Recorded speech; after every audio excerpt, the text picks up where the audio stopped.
ఆ రోజా గారు అయితే నెంబర్ 1 స్థానంలో ఉందంట, 27లో ఉంది మంది. ఏముంది ఇవ్వండి. ఇప్పుడు ఎక్కడైనా సమీక్షలు ఉన్నాయా? ఒకటే, పవన్ కళ్యాణ్ గారికి 3 పెళ్ళిళ్ళు, బుద్ధిరాజు గారు వెనక నుంచి పట్టుకున్నాడు, నువ్వురా ముందు నుంచి పట్టుకుంటా నేను.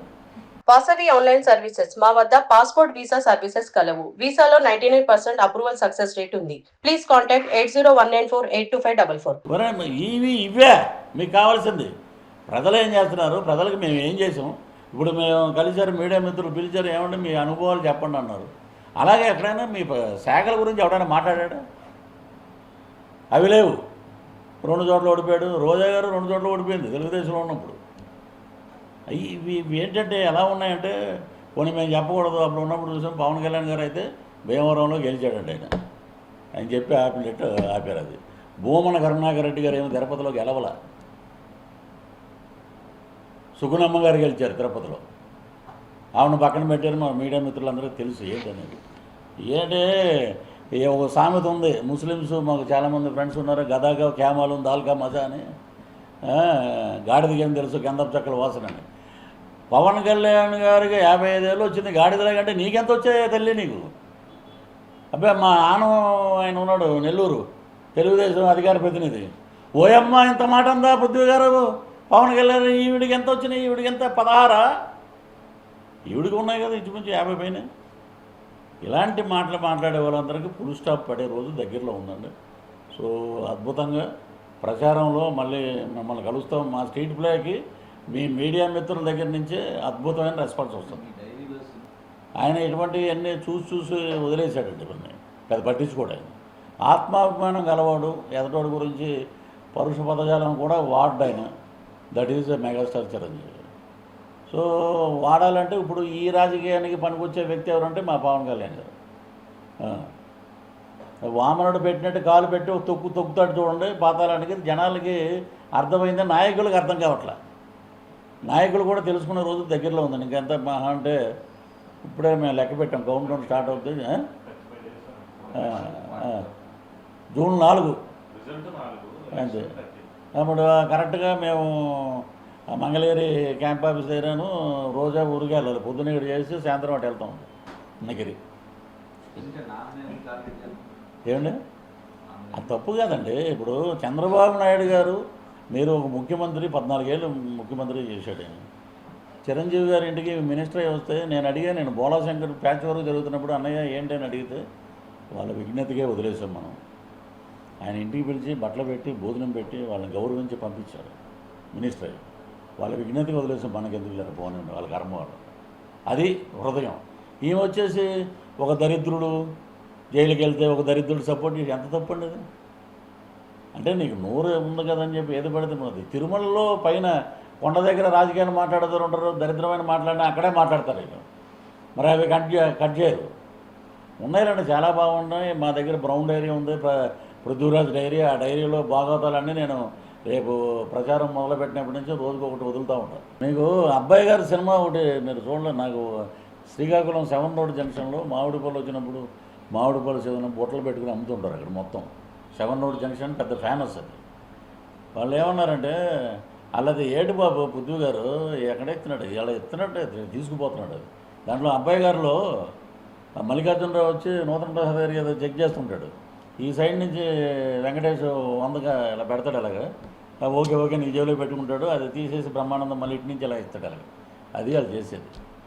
మీకు కడప దగ్గర ఉన్న ఒక ఊరిలో పులివెందుల్లో మేము షూటింగ్ చేసాం ధైర్యంగా. పులివెందుల్లో 10 రోజులు నేను షూటింగ్ చేశాను. ఎస్కార్ట్ పెట్టుకుని చేసాం షూటింగ్. అక్కడ ఉన్న రెడ్లే అంటున్నారు పృథ్వీ గారు ఈసారి కొంచెం కష్టం అండి, మా వాడు కొంచెం కష్టం, అండి ఏదో శబ్దమని పెట్టుకున్నాడు. కానీ ఇవన్నీ మామూలు అండి. ఇప్పుడు ఇవన్నీ ప్రజల డబ్బులు కదండి, ప్రజలకు సంబంధించిన డబ్బులేగా ఇవన్నీ. ఏమైనా మీ ఇంట్లోంచి పవన్ కళ్యాణ్ గారు 7 కోట్లు కట్టుకున్నాడండి ఇన్కమ్ ట్యాక్స్ కదా, మేము ప్రత్యక్షంగా చూసాం. ఆయన చనిపోయిన కౌలు రైతులకంతా ఒక్కొక్క ₹1,00,000 ఇచ్చాడు సొంత డబ్బులు. వీళ్ళు ఏమైనా ఇచ్చారా? వీళ్ళు జేబులో డబ్బులు ఒకరిని తీయమనండి, ఒకరిని. ప్లస్ ఇప్పుడు మీరు అడిగారు మంచి పాయింట్, ఇంకో పాయింట్ వచ్చింది ఇప్పుడు. ముద్రగడ్డ పద్మనాభం ఆడు ముసలి నక్కలాగా ఆడు వచ్చే కాపు చేతని మేము ఎప్పుడు కాపులని చెప్పుకోవాలి ఇండస్ట్రీలో ఉండి కూడా. శ్రీహరి కాపులే, నేను శ్రీహరి మంచి ఫ్రెండ్స్. ఏ రోజు కూడా మేము కాపులండి మాకు ఇవ్వండి, మేము కాపులు, దాసనారాయణ గారు మాకు ఏమైనా ఇచ్చారు అవకాశాలు? కోడి రామకృష్ణ గారు ఏమైనా మాకు ఇచ్చారా? కులం ఎప్పుడు కూడు పెట్టదండి. ఆయన వచ్చేసి ఉప్మా ముద్రగడ్డ అంటారు అతను, అందరూ ఇంకా తెలియదు అతనికి. ఆయన వచ్చేసి మాకు 60 సీట్లు తెచ్చుకుంటే నువ్వు తెచ్చుకో, నేను అనకాపల్లిలో ఛాలెంజ్ చేశా, నువ్వు తెచ్చుకోవా వైసీపీ నుంచి ఒక ఎంపీ టికెట్, నువ్వు గెలిస్తే నీ దగ్గర నేను ఊడిగం చేస్తాను. కాపులని అప్పుడెప్పుడో మా చిన్నప్పుడు కాపులు ఒక దొంగ ఉండేవాడు ఊరు చివర, అటే వెళ్ళదాకంటారంటే ఏంటి వెళ్ళొద్దన్నారు పెద్దవాళ్ళు, అంటే పిల్లలు అదే చేస్తారు. ఏం చేస్తారంటే ఆడు 2 కాళ్ళు తీసేశారు ఏదో గొడవలు అటే వెళ్ళబోతుంటే ఎవరు రానికుండా ఏ అంటుంటాడు అంతే. ఆ భయం అలాగా. నేను కాపులు సోషల్ మీడియా వాళ్ళు నన్ను కించపరుస్తున్నారు, అందుకే నేను ఉద్యమం మానేస్తున్నాను. సోషల్ మీడియా కించపరిస్తే ఉద్యమం మానేటువంటిరా నాయన నువ్వు? నీ ఈ ఉద్యమాలన్నీ నువ్వు ఎవరికి తాకట పెడుతున్నావు? కాకినాడలో ఉన్నటువంటి ఆయన ఎవరో చంద్రశేఖర్, ఆయన కోసం మీరందరూ మిథున్ రెడ్డి నీ సీటే దొబ్బుతుందిరా నేను, నువ్వు ఇక్కడ ఇన్ఛార్జ్ ఏంటి పిఠాపురానికి? మా దౌర్భాగ్యం కాకపోతే ఇలాగే వీళ్ళందరూ కాపులని ముద్ర పెట్టుకుని ప్రేమలేఖలు రాసుకోవడం. మీకు గౌరవం ఇవ్వాలి. మీకు ఎవరిస్తారండి గౌరవం? మీరేంటంటే పవన్ కళ్యాణ్ గారు 60 ఇస్తారు, ఇప్పుడు 110 ఇచ్చారు. మొన్న ఎంతమందిని గెలిపించారా మీరు కాపు లీడర్లు అయ్యండి? ఒక కాపు నుంచి వచ్చినటువంటి ఒక యంగ్ టైగర్ ఒకడు వచ్చాడు రాష్ట్రం కోసం. ఒక రంగగారిని పోగొట్టుకున్నాం మనం. కాపులు అంటారు మళ్ళీ ఏదైనా ఉంటే. అప్పట్లో అర్రామ్ జోగయ్య గారు నాకు ప్రజారాజ్యం అప్పుడు నేను చూసే, చిరంజీవి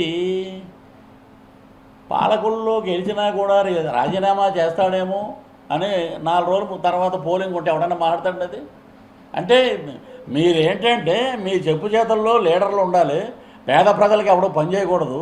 కాపులనే ట్యాగ్ పెట్టేసి మేము హరహర మహాదేవ్ అన్నట్టు సాధువులు ఉంటారండి, ఓం నమ శివ ఆ టైపులో వీళ్ళు బుద్ధి జ్ఞానం ఉంటే. నువ్వు అనకాపల్లి ఆ కోడిగుడి మినిస్టర్ ఏమో అంతకుముందు పిల్లా గోవింద్ ఆయన ఎమ్మెల్యే గారు, తెలుగుదేశం ఎమ్మెల్యే, 1 ఎకరం దగ్గర 7 సెంట్లు మొన్న నేను చూసి కడిగి వచ్చి అక్కడ 7 సెంట్లు ల్యాండ్ కాపు కార్పొరేషన్ కోసం కట్టుకోవడానికి ఇస్తే అది దొబ్బేసి నువ్వు వైసీపీకి కట్టేసావు. నువ్వు వైసీపీ ఆఫీసు ఇప్పుడు అక్కడ. అది ఏదన్నా ఐటీ గురించి మాట్లాడమంటే కోడిగుడ్డు అంటాడు, గుడ్డు పెట్టింది అంటాడు అతను. అనకాపల్లి బెల్లమే షుగర్ ఫ్యాక్టరీ ఆపేసావు నువ్వు. ఆ బెల్లం గురించి ప్రపంచ ప్రసిద్ధి. ఏ గ్రేడ్ ఏంటో అది చెప్పు నువ్వు. నీకు ఐటీ మినిస్టర్ ఎవడు ఇచ్చాడు నాయన? మన దౌర్భాగ్యం కాకపోతే ఇవన్నీ చూసాం మనం. ఒకటి ఇరిగేషన్ మినిస్టరు, ఏం తెలుసు ఇరిగేషన్? మా దాంట్లో సినిమా వాళ్ళు ఉంటారండి. సినిమా వాళ్ళు లేరు, అంతా రాజకీయ నాయకులే ఎక్కువ మంది. దరిద్రులంతా చాలామంది ఉన్నారు. ఒకళ్ళు బాటిల్స్ పట్టుకెళ్ళి వాళ్ళు, కొంతమంది మన సకల శాఖ మంత్రి ఒక ఆయన ఉన్నాడు, ఆయన పేరు అనవసరం, ఆయన మెప్పు పొందితే వీడికి ఎమ్మెల్యే. నేను ఒకటేనండి, నా మీద ఏడ్చారు చూసారా, వాళ్ళ గురించి అసలు నేను పట్టించుకోను. వాడు పట్టించుకుంటే పృథ్వీరాజ్ అన్న వాడు ఎదగడం, ఎదవలు అనుకుని వదిలేస్తారు. ఈడు ఎదవా వద్దు తీసే నెక్స్ట్ ఎవరన్నా నువ్వు రామ్మ నువ్వు మంచిదా ఓకే. వాళ్ళు